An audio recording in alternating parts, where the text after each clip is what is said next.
नमस्कार। SPT news में आपका स्वागत है। पेश है 16 मई शनिवार दोपहर 3:15 बजे राजस्थान के विभिन्न शहरों की 15 बड़ी खबरें। छुट्टियां शुरू होने से पहले ही शिक्षकों और विद्यार्थियों के बीच घूमने फिरने, रिश्तेदारों के यहाँ जाने और पारिवारिक कार्यक्रमों की तैयारियां शुरू हो जाती है। खासकर महिला शिक्षक पीहर या ससुराल जाने, बच्चों के साथ छुट्टियां बिताने और पहले से बुकिंग करवाने की योजना बनवाती है। लेकिन इस बार ग्रीष्मोपकाल से पहले शिक्षा विभाग के एक आदेश ने शिक्षकों की सारी प्लानिंग पर ब्रेक लगा दिया है।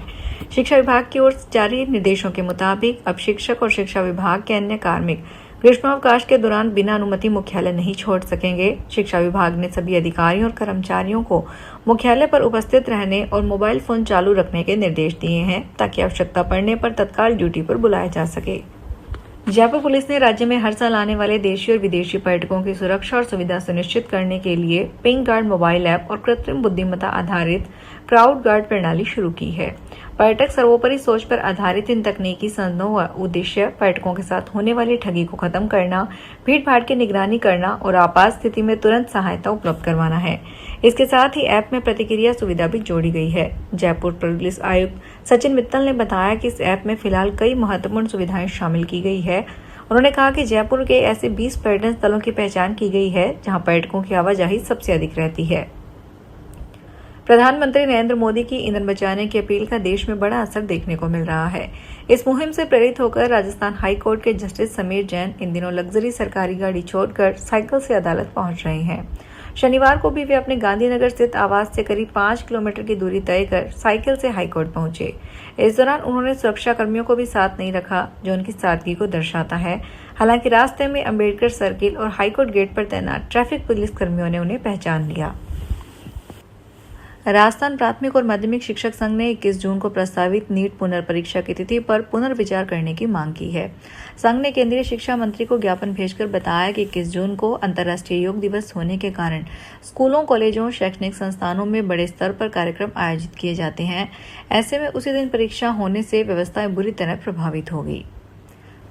सोने की ऊंची कीमतों के बावजूद अप्रैल में भारत का सोने का आयात 81.69% बढ़कर $5.62 पर पहुंच गया है, जबकि चांदी का आयात भी 157.16% बढ़कर $41.1 करोड़ हो गया है। हालांकि सरकार द्वारा 13 मई से सोने और चांदी का आयात शुल्क 6% से बढ़ाकर 15% किए जाने के बाद आने वाले महीनों में इनके आयात में कमी आने की संभावना जताई जा रही है। वाणिज्यिक मंत्रालय के आंकड़ों के अनुसार वित्त वर्ष 2025-26 में सोने का आयात मूल्य के लिहाज से 24% बढ़कर रिकॉर्ड $71.98 अरब रहा, जबकि मात्रा के आधार पर यह 4.76% घटकर 721.03 टन रह गया है। केंद्रीय माध्यमिक शिक्षा बोर्ड ने 12वीं बोर्ड परीक्षा परिणाम के बाद छात्रों को बड़ी राहत दी है। अब छात्र घर बैठे अपनी उत्तर पुस्तिका की स्कैन प्रति देख सकेंगे। इसके साथ ही अंक सत्यापन और पुनर्मूल्यांकन की प्रक्रिया भी ऑनलाइन माध्यम से पूरी की जाएगी। बोर्ड के अनुसार इस बार उत्तर पुस्तिकाओं का मूल्यांकन ऑन स्क्रीन मार्किंग प्रणाली से किया गया है। इससे जांच प्रक्रिया को अधिक पारदर्शी और त्रुटि रहित बनाने का दावा किया गया है। यदि किसी छात्र को अपने प्राप्त अंकों का संदेह है तो पहले अपनी उत्तर पुस्तिका की स्कैन प्रति प्राप्त कर सकेगा। राजस्थान के श्रद्धालुओं ने रुड़की रोडवेज बस अड्डे पर हंगामा कर दिया। एआरटीओ की ओर से 2 बसों को सीज करने के बाद श्रद्धालु भड़क उठे। एआरटीओ ने चेकिंग में बस को रोक लिया। चालक से कागजात तलब किए तो जरूरी कागजात मौके पर नहीं मिले। इसके बाद टीम ने बसों को सीज कर दिया। यह देख राजस्थान के श्रद्धालु भड़क उठे और उन्होंने हंगामा शुरू कर दिया। काफी शोर शराबे के बीच रोडवेज में भी अफरा तफरी का माहौल पैदा हो गया। इसके बाद टीम ने यात्रियों को कायदे कानून का हवाला देकर शांत किया और उन्हें रोडवेज की बस में सवार कर गंतव्य की ओर भेजा। प्रधानमंत्री नरेंद्र मोदी ने पूरे देशवासियों से अपील की है कि वे 1 साल तक सोना न खरीदें और तेल का भी कम से कम उपयोग करें। इससे देश की स्थिति सही तरीके से बनी रहेगी। इसी के चलते जम्मू कश्मीर केंद्र शासित प्रदेश में प्रधानमंत्री नरेंद्र मोदी ने अपील पर गौर किया जा रहा है। आज जम्मू कश्मीर केंद्र शासित प्रदेश के कैबिनेट मंत्री और ट्रांसपोर्ट मंत्री सतीश शर्मा ने अपनी गाड़ियों के काफिले की जगह घोड़ा गाड़ी, जिसे हम तांगा भी बोलते हैं, का इस्तेमाल किया है। नाथद्वारा में शनिवार सुबह केंद्रीय संस्कृति एवं पर्यटन मंत्री गजेंद्र सिंह शेखावत पहुंचे। यहां उन्होंने प्रभु श्रीनाथ जी के श्रृंगार झांकी के दर्शन किए।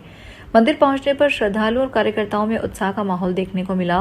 प्रभु के दर्शनों के बाद मंदिर परंपरा के अनुसार मंदिर मंडल की ओर से केंद्रीय मंत्री का सम्मान किया गया।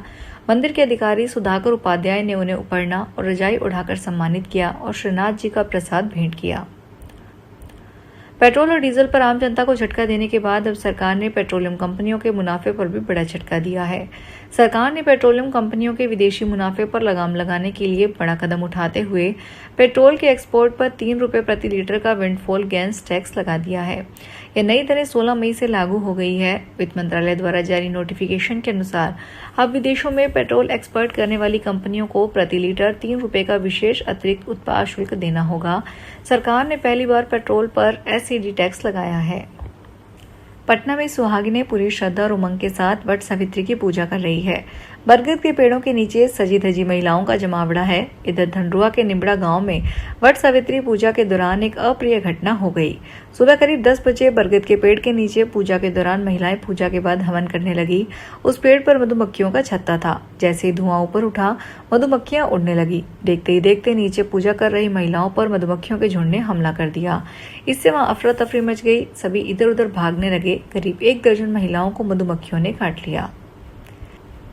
प्रतापगढ़ के अरनौद उपखंड के सेवना गांव में शनिवार सुबह एक लेपर्ड के हमले से 5 लोग घायल हो गए। घटना तब हुई जब खेत में काम कर रहे और मंदिर गए लोगों पर लेपर्ड ने अचानक हमला कर दिया। घायलों को प्रतापगढ़ जिला अस्पताल में भर्ती करवाया गया, जहां 2 की हालत गंभीर बताई जा रही है। सूचना मिलने पर वन विभाग की टीम मौके पर पहुंची और लेपर्ड का रेस्क्यू ऑपरेशन शुरू कर दिया। प्रत्यक्षदर्शी मांगीलाल ने बताया कि घटना सुबह करीब 8:30 बजे हुई। गांव के कुछ लोग नाले के पास खेत पर काम करने के लिए गए थे। इस दौरान नाले के बड़े पाइप पर छिपकर बैठे लेपर्ड ने लोगों पर एक एक करके हमला कर दिया। इस वर्ष नौरतपा 25 मई से 2 जून तक रहेगा। सूर्य 25 मई को दोपहर 3:37 पर रोहिणी नक्षत्र में प्रवेश करेगा और 8 जून को दोपहर 1:33 पर इसी नक्षत्र तक रहेंगे। शुरुआती 9 दिनों तक नौतपा का प्रभाव रहेगा। इसके कारण तेज गर्मी पड़ने की संभावना है। ज्योतिष मान्यता के अनुसार रोहिणी का निवास समुद्र में होने से समय पर और अच्छी वर्षा के संकेत हैं। इससे फसलों की पैदावार बेहतर रहने की संभावना है। कृषि क्षेत्र में नवाचार के अवसर भी बढ़ सकते हैं। इस बार 27 साल बाद नौतपा के दौरान 2 मंगलवार पड़ रहे हैं। राजस्थान में भीलवाड़ा शहर में महिलाओं और छात्राओं की सुरक्षाओं को पुख्ता करने के लिए पुलिस ने महिला सुरक्षा संकल्प अभियान के तहत 2 दिवसीय विशेष डिकोय ऑपरेशन चलाया। पुलिस ने शनिवार को बताया कि इस दौरान कालिका यूनिट की जांबाज महिला पुलिसकर्मियों ने आम महिला और छात्रा बनकर शहर के अलग अलग संवेदनशील इलाकों में जाल बिछाया। पुलिस के इस चक्रव्यूह में फंसकर छेड़छाड़ करने, फप्तियां कसने और महिलाओं का पीछा करने वाले 18 मंचलों को रंगे हाथों गिरफ्तार किया है। डीग जिले के खो में महिला कांग्रेस ने केंद्र सरकार के खिलाफ जोरदार विरोध प्रदर्शन किया। बढ़ती महंगाई, पेट्रोल डीजल की कीमतों में वृद्धि, महिला आरक्षण और नीट पेपर लीक जैसे मुद्दों को लेकर कार्यकर्ताओं ने प्रधानमंत्री नरेंद्र मोदी का पुतला दहन किया। यह प्रदर्शन महिला कांग्रेस की जिला अध्यक्ष एडवोकेट श्वेता यादव के नेतृत्व में खो चौराहे पर आयोजित किया गया। उन्होंने कहा कि पेट्रोल और डीजल की लगातार बढ़ती कीमतें आम जनता के लिए परेशानी का सबब बन गई है। कार्यकर्ताओं ने आरोप लगाया कि केंद्र सरकार महंगाई पर नियंत्रण करने के लिए पूरी तरह विफल रही है, जिससे लोगों की कमर टूट गई है। फिलहाल इस बुलेटिन में इतना ही। फिर हाजिर होंगे बड़ी खबरों के साथ। अगर आप भी अपने आसपास की छोटी बड़ी और महत्वपूर्ण खबरों से अपडेट रहना चाहते हैं तो सब्सक्राइब कीजिए हमारे चैनल एसपीटी न्यूज को और प्रेस कीजिए बेल आइकन पर।